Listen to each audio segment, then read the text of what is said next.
क्या हुआ था देवसेना? बलब बरस रहे हो, बलब बरस रहे हो, सैया चोचा वाला राज्य प्यार करत रहे हो। तब भौजी घूमे गईली मेलवा, लइका घर छोड़ी अकेलवा। मोर सवर की भौजी ना, मोर पटर की भौजी ना, कह के टेम्पू के सवरिया मोर सवर की। तब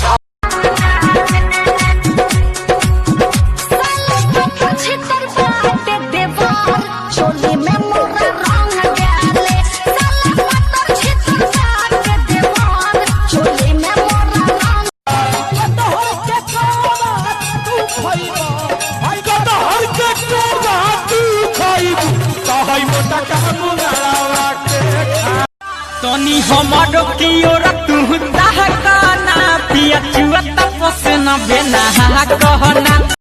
आदि मोही खातिर गइल हहारे रे चली गइनी नहीं हार रे। पट गौआ बिजुलिए सखी राते साथ गौए सैया जी हमार भाई के कम।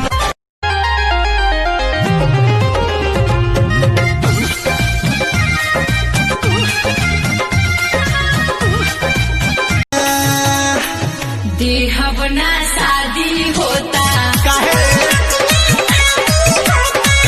देहबना शादी होता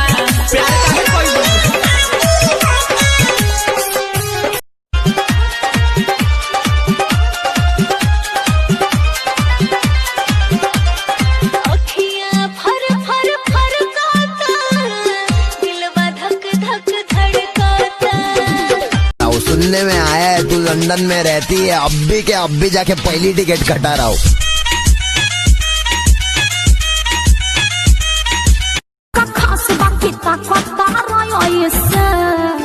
तोहर गाल लागे गेंदा के फूल जैसे, फूल जैसे है गोरी। कहते हो बुलाती है जाने का नहीं, हाँ हाँ जाने का नहीं। तो सुन, हम बुलाइबे नहीं किए, इधर आने का नहीं। तू बर्बाद पिया में विटामिन की कमी है, थोड़ा थोड़ा देहिया में पानी की नमी है। मिलो न हमरा से भूल जाओगी कभी प्यार। दूसरा के घरवा के हरिया मजा तारे, हमरा के तू छोड़ देले करिया पानी का।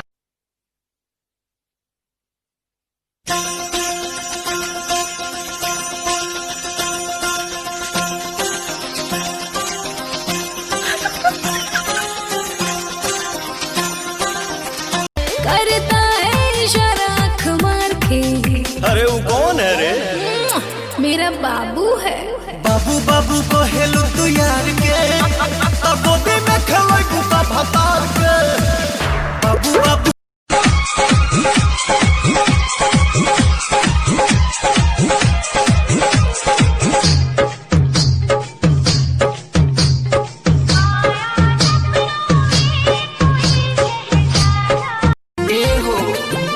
गेहूं झाड़ता खेत में सारता, रोज देखी देखी हमर हो जा फटता।